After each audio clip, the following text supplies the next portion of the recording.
Hi, Matt's daughter here. I just wanted to jump in really quick and say thank you to everyone who supports the program. It means a lot.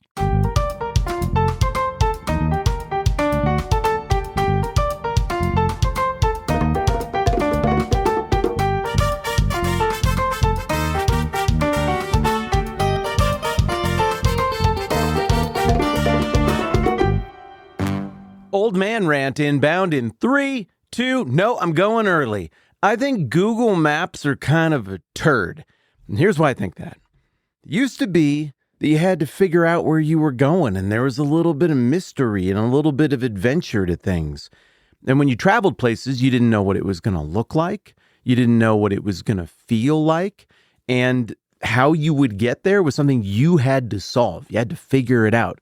Now, look, obviously, Google Maps are very convenient. Map apps are great. GPS is wonderful. Unlocks a bunch of things that we can do now on planet Earth. But every time we unlock something new, we deprive ourselves of something that was awesome. And the adventure of exploring the unknown, even if it's known to other people, but it's unknown to you, that was a really important thing in the formation of character, in the formation of people. You get a backpack, you get a car that's probably going to break down along the way. You go on a road trip, you go on a hike, you go on an adventure. I think Google Maps has made that worse. Well, old man rant aside, back in the day, obviously, there was no Google Maps at all. And way back in the day, before the printing press or things like that, when the world was much younger, it was hard to travel to places because you didn't know how to get there. And there were a lot of misadventures and things that could go wrong along the way, which is, part of the fun of a pilgrimage. That is the kind of trip that isn't just motivated by profit or obligation, but a pilgrimage. That's the kind of trip where you go somewhere because a place has captured your imagination and you want to see it with your own eyes and you want to go through the ordeal of getting there for yourself. There's still pilgrimage locations and routes around the world today. There's a really famous one dedicated to St. James and a later extra biblical legend that happens on the Iberian in Spain. That one's pretty neat. And so people still want to do pilgrimage, but pilgrimages are super safe now. The risk and the adventure has largely gone out of it. Well, after the time of Jesus, interest in pilgrimage started to peak because, by the end of the first century, portions of the story of Jesus and books that became part of what we now know as the Bible, they started circulating all over the place.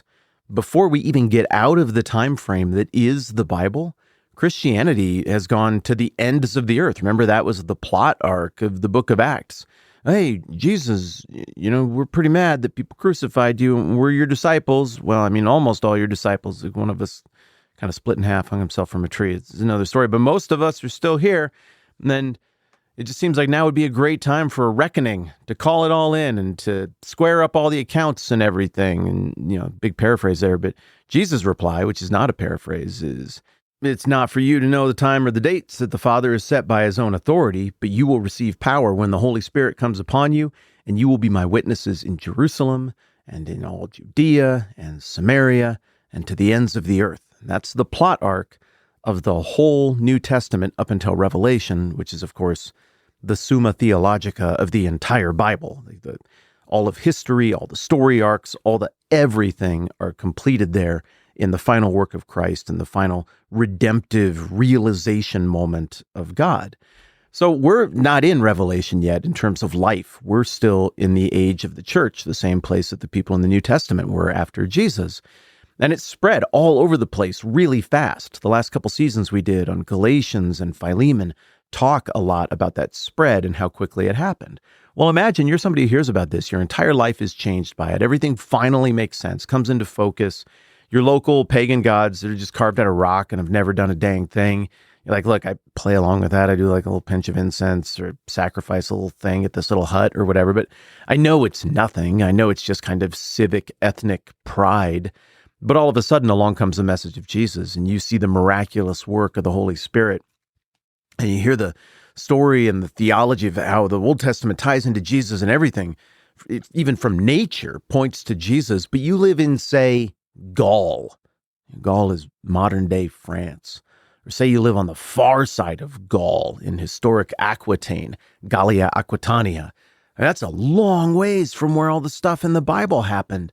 Nothing even made it close to you in the Bible, but you've seen the work of that God invisibly, in your heart. You've seen it in the lives of people. You see it in a thriving young church that exists there. Eventually, some young, enterprising, bold kids are going to be like, I want to go see it. I want to go see where it all happened. I want to stand in the place where this occurred. I want to go see if anything's left. Yeah, it hasn't been that long. Are any of these buildings still here? Jesus mentioned that tower that fell over. I bet I could find that tower that fell over. There's like a pool, right? Where you could get into it and you get healed. I wonder if anybody wrote anything down or put up like a plaque or something. I want to go to that pool. I want to go into that pool myself. Not because I necessarily think I'll get a miracle, maybe, but I want to be there. It's a point of contact with Jesus. I want to go to Golgotha, where the cross was. I want to stand there and imagine that moment. I want to go find the tomb where death was defeated. I want to see that. I want to see the Sea of Galilee where Jesus walked on water. I got to go. But I don't have Google Maps, so I guess I'm just going to have to figure it out. And really pretty quickly after the first century, people from all around the Roman Empire start doing these pilgrimages. It's mostly on foot. I mean, I guess maybe some of them would have been able to afford horses or even, kind of rental horses where you could change over along the way. That's one of the ways that people traveled within the boundaries of the empire back in the day. And so we start to hear rumors that pilgrimages are occurring and that it is a mark of great devotion and sincerity to go to the place where it all happened. But those rumors become substantiated reality in the early 4th century when we get our first account of an entire pilgrimage journey from one end of the Roman Empire all the way to Jerusalem. There's a guy or a handful of guys, I guess it's a couple guys for sure, who had some status within the Roman Empire, and they decided, we want to go see Jerusalem. So they set out from, now it's called Bordeaux, France. Back in the day, it was called Burdigala. If you're like, I think you're not saying that right, you might have a point. And they recorded this itinerary of the whole journey. And why would they do that? Well, when you go and read it, and we have the full text of it, we don't have the original copy anymore. We have a copy that some friendly monks were nice enough to write down a few hundred years later. But when you go and look at it, and I have looked at this with my own eyes, you can see that overwhelmingly, this is written, number one, so that other pilgrims might be able to safely imitate the route. It is playing kind of a Google Maps function, but there's no picture. There's no in 100 feet, turn right, not 102 feet. You might get into adventure if you do that. And we don't want adventure. We're Google Maps and we hate getting sued. So here's the boringest, safest, most pedestrian route to the thing where you won't grow or be changed at all. No, it wasn't like that. It's just this very simple iteration of line after line after line. You go 8 miles and then you can change a horse right here. They call that mutatio. And also here's a place where you can stay. They call that like a mansione. I think it's mansion is probably the same word is derived from that. But I told you there were 2 reasons this was written. And number one seems to be a verbal roadmap so people can follow the instructions and get to the Holy Land somewhat safely.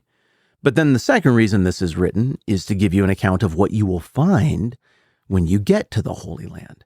Now that's pretty cool. And it's a vast minority of the whole itinerary, but it's a very interesting part of the itinerary because this thing was carried out about 300 years after the crucifixion and resurrection of Jesus. So this itinerary then is kind of like a time capsule. It's telling us what it all looked like 300 years after the fact, what could be substantiated with the eyeballs of these travelers to be like, that is the thing. Everybody here locally knows it. Generational memory is still in place. The provenance is in place here. We know that's exactly where that happened. That's exactly where that happened. But then you also get the impression that some other stuff has changed. 300 years is a long time. Stuff looks different. It's not in the same place. And you can tell that some of this is maybe a little more speculative, like right around here, this happened or that happened. So the structure of the Bordeaux pilgrimage is like a mountaintop. This is a very common way of writing until recent times. People like to use the word chiasm. It sounds smart. It's a fancy word. But chiasm is just basically a structure it's a writing structure that's in a pyramid form. So if you imagine the base of the pyramid on the left and on the right, kind of a matching thing is going to happen at each point as you go up the pyramid, either right to left or left to right. And then the center idea, the point, is going to be at the middle of the pyramid. A bunch of books of the Bible are structured this way. A bunch of things within books of the Bible are structured this way. So that's how the itinerary is built. And here's what it sounds like at the beginning. If you wanted to set out from Bordeaux with no Google Maps and you were just going to kind of rent horses along the way and make the whole journey, you might do this. An itinerary from Bordeaux to Jerusalem and from Heraclea through Aulon and through the city of Rome until Milan in this way. So they don't make the full return trip. They stop at Milan, which the city of Bordeaux, where the Garonne or the Garonne River is, through which the wide sea ebbs and flows for 100 leagues, more or less. Change at Stomata, 7 leagues. Change at Syrio, 9 leagues. City of Vacites, 9 leagues. Change at 3 Trees, 5 leagues. Change at Oceanium, 5 leagues. Then there's like 5 or 6 more entries here until you get to Toulouse. That one's pretty famous. City of Toulouse, 7 leagues. Change at the 9th, 9 miles. Change at the 20th. 11 miles. Rest stop at Eleusis, 9 miles. So something happens here right after the very early entries and we go from leagues to miles. I don't know if anybody knows why that is, but my theory would be that leagues, and I think a league on land and on water at this time was like 2 or 3, probably like 3 miles roughly. So my guess would be that way, way out at Bordeaux, which is clear out on a different sea than the Mediterranean, that maybe nautical units were more commonly used. But isn't it interesting how some of these places are just an acknowledgement of something that you're going to see along the road? Like he just says city of Toulouse. So when you get to Toulouse, well, don't do anything. I mean, I guess you could eat there or go in there or whatever, but just know it's there. And it's kind of like when you used to give directions before Google Maps, then you would be like, hey, you're going to see like a big red barn. That's supposed to be there. Keep going. Okay, then you're going to come to a park on the north side of the road. It's like a little scabby park. You don't probably want to go in there, but it's there. It's just kind of like just the next grip in the rope with the knots to know that you're going in the right way. So this goes on for a very, very long time. And then after, 25 maybe entries here, we get our first summary of the first leg of the journey. From Bordeaux until Arles, 372 miles, 30 changes, 11 rest stops. At any rate, then there's another leg of the trip with even more entries. That's from Arles to Milan. That's almost 500 miles, 22 rest stops, 73 horse changes. Then from Milan, we go through Italy, and then we're making our way east. I mean, I'm just scrolling and scrolling. I don't have a physical copy. I have just the full text PDF. We're still not to the Holy Land. We're just at Constantinople now. Still not to the Holy Land. We're in Galatia. Oh, we're in Antioch. Still scrolling.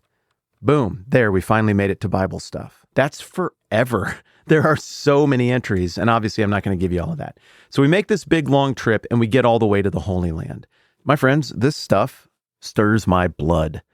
The call to adventure, the adventure to go and explore something that has moved your heart, that is like the main story of your life, and you want to go see it, and you want to be there, and you're willing to spend money and risk and have an adventure with a friend or a group. I just think this is right up my alley. I think it's kind of appropriate that day one of our time with the Bordeaux pilgrims is, just the long walk, the long rental horse ride across the Roman Empire. And now we are coming up just out in the distance. We can start to see the shadows and outlines of the topography of the Holy Land. And our heart quickens in our chest as it did for the Bordeaux pilgrims. But like the Bordeaux pilgrims, we'll have to wait until tomorrow to enter into the Holy Land with them.